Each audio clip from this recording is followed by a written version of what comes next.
traumatized babies and mentally ill Barbies, I'm doing some more like manifestation chit chat videos just to sort of supplement or go up with reads that are more short or that I think are going to be for a smaller segment of the collective, because the manifestation videos are really for absolutely everyone.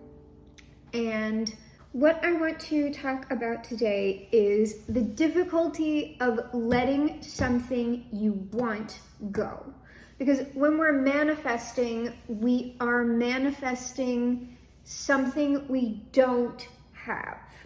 We don't currently have it in our materiality, so we are looking to create it or bring it in, however you'd like to look at that. And so when that occurs, there will be different levels of perhaps longing for the thing. When you don't have something, you will tend to feel disappointed that you don't have it, maybe frustrated that you don't have it, angry or impatient. And for as long as you do not have this thing, you are in a state of longing or wanting, which is why I don't like to use the word want. I prefer to use the word prefer. I prefer to have this because wanting something implies need. And if it's not food and shelter, potable water, maybe some social company. I know people are social animals, but I mean, you can do without that. You don't need it. You don't need it to survive. It is a preference or a luxury. And I know we have so many luxuries nowadays that it doesn't feel that way. Certain things don't feel like luxury items, but it's true. If you don't need it to survive, it's a luxury item.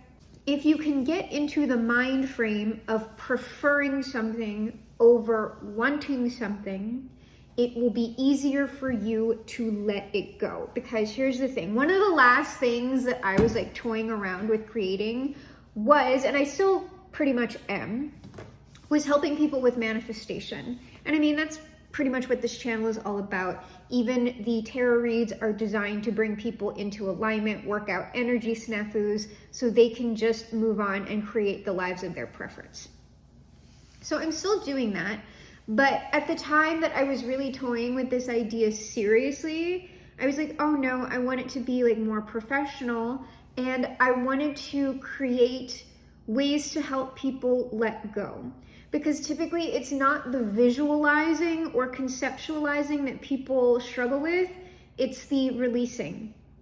People actually derive a lot of pleasure from visualizing and imagining what they want, or living in the feeling, or living in the end, all of which are bad ideas, at least to run with long term, because for as long as you are living with the end, you are not living in the now. If you're living in the end, you cannot manifest now. You've got to wait for the end to get here, which it never does. So if you're living in the end consistently, you will likely not manifest. And also, there's like a way that people will put that, as in live in the feeling of having the thing manifested. So people are trying to sit there and like concoct the feeling, and usually the way they do that is they imagine themselves having the thing. They create like a simulation experience for themselves, and they're doing that all day long, and that is what is, they think that they are creating the feeling of receiving the thing in doing that, but actually what you're creating there is typically anticipation, excitement, or like it's an odd sort of pleasure. I get it, but that is actually not living in the feeling of the thing manifested. Creating anticipation or excitement is also prolonging your manifestation process. Excitement is like living in, oh, it's coming, it's coming, it's coming, not it's here. So people spend a lot of time trying to like mentally trick themselves into feeling the way they would if the manifestation was here. And in doing all of this, you're actually never letting it go for real. You're holding on to it. And so I was trying to figure out my own tricks, right? How do I get people to let it go? And like, I'd have to make it fun. I would have to make it fun, or else people don't want to let it go. It has to be as fun as the visualization process in order for people to want to let something go. Because just telling them, oh, well, until you let go, you're not going to have it, like, doesn't typically work. And I had come up with some things, but nothing was really striking me as anything very useful. And the thing is, that is because you can't really trick. There's no like little fun thing. Like there's some little insights, right? Like, oh, it's like blowing the candle out. You have to blow the candle out in order for the wish to come true. You have to blow the little pollen off of the dandelion in order for the wish to come back in. You have to light the rocket and then back away from it and let it go up into the air for the demonstration, right? The explosion, the miracle, the very pretty thing in the sky. All of that requires letting something go. So I can give you all those little metaphors and we can try to do all of these little mental tricks, but really nothing like that is going to work as hardcore as what I am going to tell you right now. And it's usually a process to get to this point. It is not some little affirmation or like mental head game you can play with yourself in order to get into the state of a permanent letting go. Because with manifestation, you want to get into a permanent state of not wanting. And that's why I usually recite this over and over whenever I discuss manifestation. Let nothing disturb you. Let nothing make you afraid. All things are passing. God alone never changes. Patience gains all things. If you have God, you will want for nothing. God alone suffices. Now, how that pertains to manifestation is unattachment, being unattached. And you can substitute the word God for the word fulfillment. In order to be in a state of having permanently let something go, you have to already be fulfilled. You have to already be whole. Once you are in that emotional, psychological, energetic state, you will not have to trick yourself into letting anything go. You simply will, because you do not need anything. And so, why aren't people in that state? People aren't in that state usually. Hold on, we got Dasha being important. People aren't fulfilled. It is usually due to childhood stuff. It is usually due to how the world treats you before you're really aware of how the world works, before you come into awareness of your authenticity, before you have a lot of agency. So you come in extremely vulnerable and without a lot of agency, and the world works you over, right? And during that process, you become separated from God, meaning yourself, your truth. Like yourself and your truth, like your authentic self, like that's like, if you don't want to think, like if you're a theist, right? That is the portal, that's the connection to God. If you are not a theist, then it is simply your truth, your authenticity is God. Though like a non-theist wouldn't think about it that way. But that's what you are separated from. And for as long as you are separated from that, you are going to be, even if you're not thinking about it as manifestation, you are going to be looking at things externally in the material world to compensate for the internal separation. That is the lack. So until you heal that, until you rectify that internal situation, it's going to be pick your poison: money, love, sex, partners, status, all of the things, right? All of the things that we tend to associate with material status or having a happy life. It can also be substances, of course, video games, but because substance, things that you consume are not just the lettuce, right? It's food, it's video games, it's books, music, anything you are compulsively doing to distract yourself from some sort of emptiness that you feel inside.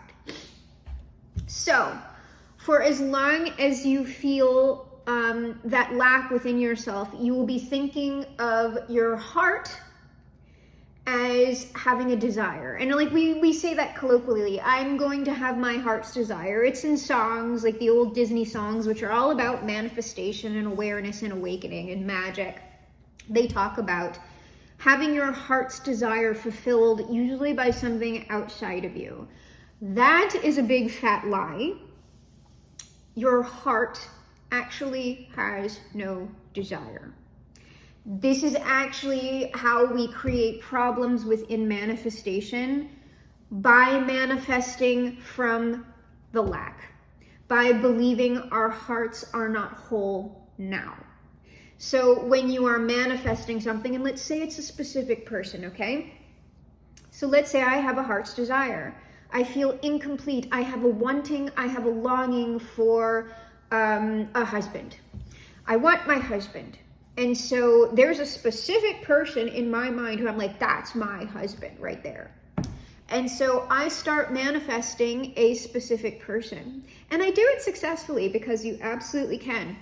But usually trying to manifest a specific person is a sign that you are manifesting from a heart you have tricked yourself into believing is unwhole. There's something there that needs to be looked at and mended. So I manifest this specific person, my husband, from this state of longing and want. So now, the energy from which I have manifested this specific person is longing and want. Even when the specific person comes toward me in materiality, even though he is the absolute one who I have wanted, what he is made out of is the energy from which I manifested, which is wanting, which is longing. So paradoxically, when he comes toward me, while I may experience a brief period of happiness, or it's usually like excitement. It's like the honeymoon phase, like it's a novel experience, and oh, I'm also very excited because I successfully manifested, right? That's a lot of like excitement feedback. Within about 6 months to a year, that is going to wear off. And that's when, and it could happen even sooner than that. And that's when, the problem with your manifestation kicks in. Even though you've manifested the exact thing, what you have actually done is amplify your own wanting and longing. Typically in a relationship like that, what you will end up feeling is even more alone than when you were alone. And so this is why, part of the reason why people will tend to, they must not have been the one, and like blah, blah, blah, and they'll just start that wasn't my twin flame. That was my karmic twin flame. That was my dark twin flame. That was my false flame. They'll come up with all kinds of scenarios to explain why that worked out the way it did, rather than look at the state of their own heart. And the thing is, that feeling of emptiness or whatever, the separation, it's really a fugazi. The heart is never truly, there is no separation between you and your truth and God or whatever else. There's just layers of pain and things like that you need to work through to feel it again, to feel the connection.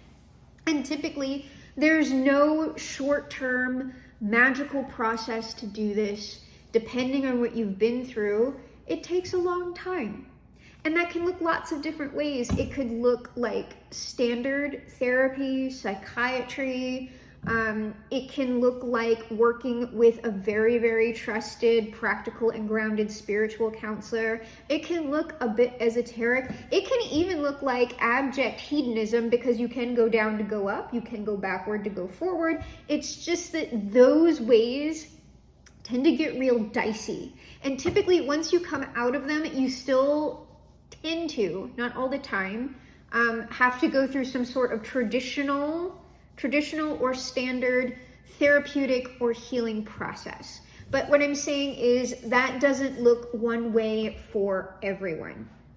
And so once you do that, once you come into contact with your own authenticity, once you realize your truth as it currently is, like once you're in touch with yourself, you are going to be more aware of when your authenticity evolves, changes, whatever. You're never going to have to go through that dramatic of a process again. So once you have completely, the process is never complete. However, there's usually like one big one that most people have, well, if they so choose, if most people so choose to go through, because not everyone does, and those typically have very, very poor ends. Once you have done that, once you have come into contact with yourself, once you have mended, once you have done the bulk of your healing, you will need no mental tricks to manifest. In fact, you're really not going to have to affirm that much either.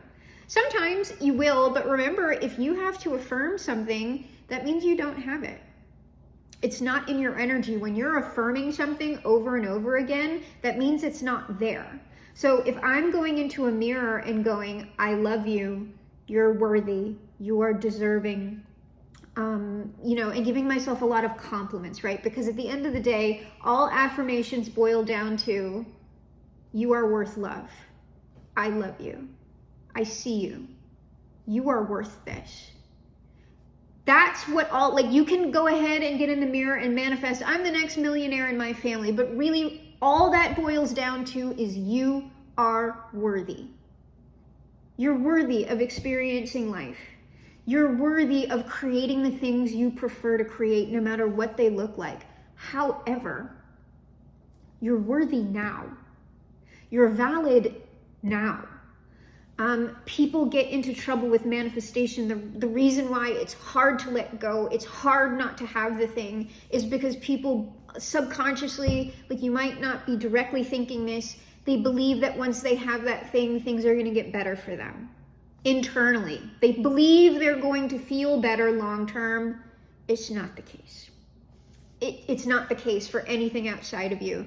People believe when they get a different job title, they're going to feel some type of way. Usually for short term, yes. And then you go right back to where you were to begin with.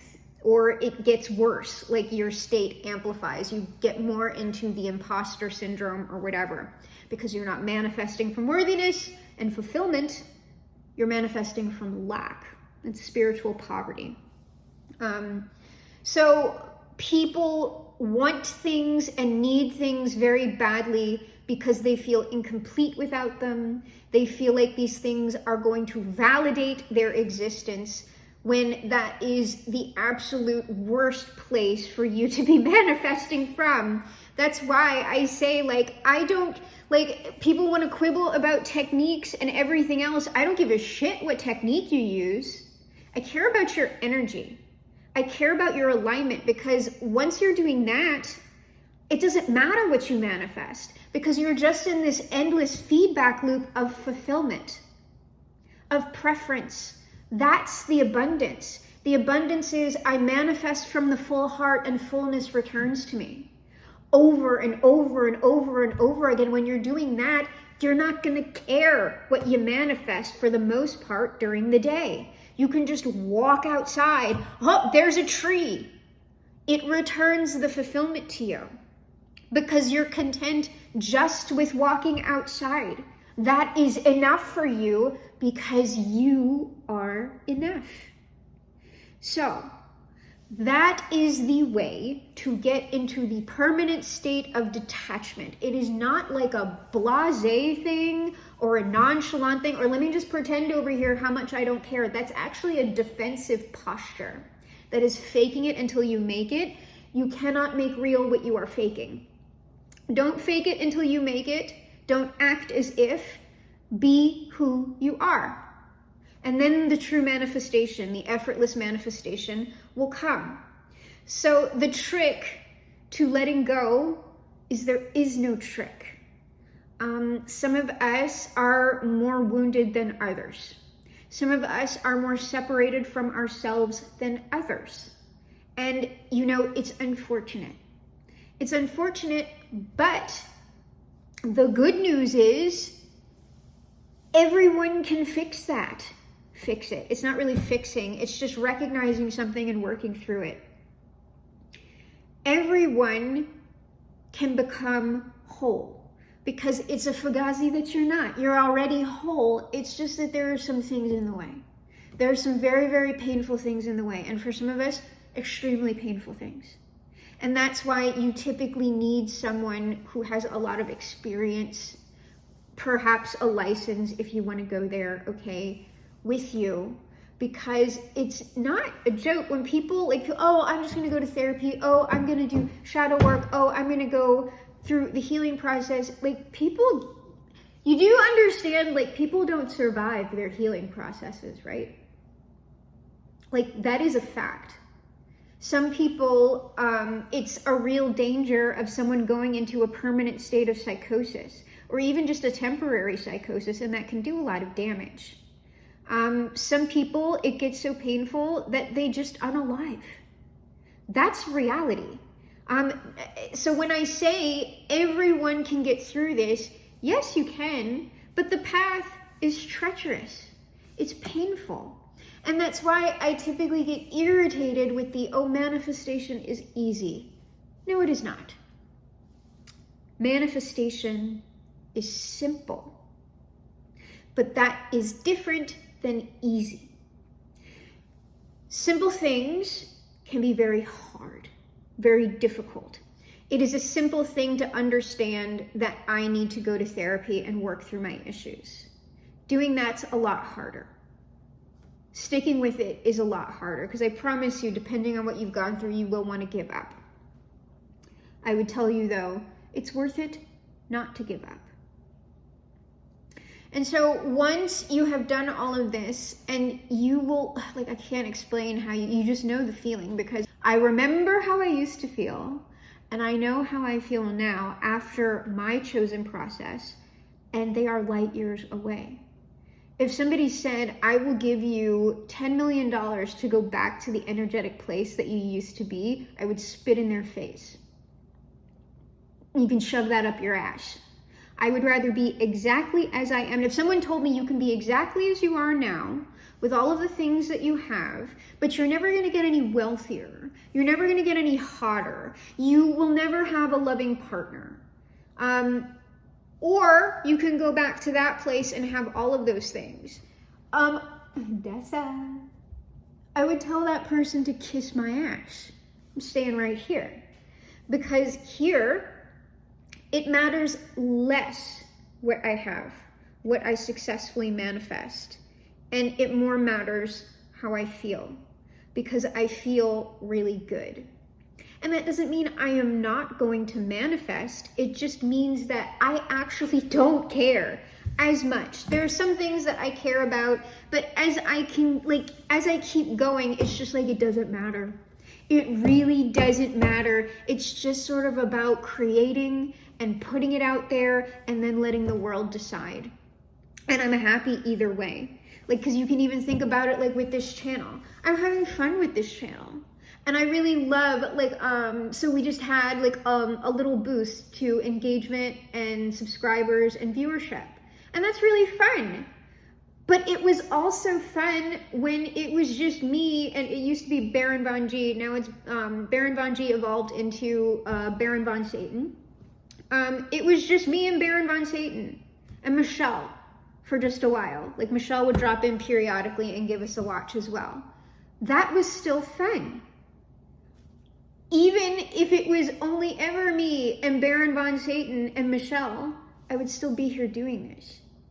What I'm doing isn't dependent on who's watching me. It isn't dependent on a subscriber count. Though I will tell you, when I started getting more engagement and more people, I felt like a boost, right? I was like, oh, I want to kind of create more and put more out there. And I had to sit with that. And I was like, oh yeah, well, it is exciting to have more people enjoying what you're doing and giving you feedback and whatever. But also when you start, there's nothing wrong with getting excited. There's nothing wrong with wanting to create more, but be mindful, because doing that, are you being thirsty? Are you putting too much energy on it? Because that can kill a manifestation just as much as not doing anything at all. So when you get to the state where you're not really wanting or needing something as much, you're still going to be checking in with your energy every so often with what you're creating, because you'll notice it. You'll notice yourself like, oh, I want to do this and this, and it's just like, well, why do I want to do that and that and that? Maybe I ought to just like put out one thing today and then let it sit. Because sometimes oh, well, let me just like start doing all of this stuff faster is because I am now addicted to the excitement of the view count going up. I am now addicted to how much response that I get from what I'm doing. And so I'm now chasing excitement. You don't want to, don't manifest from that, because that's how you get addicted to manifestation.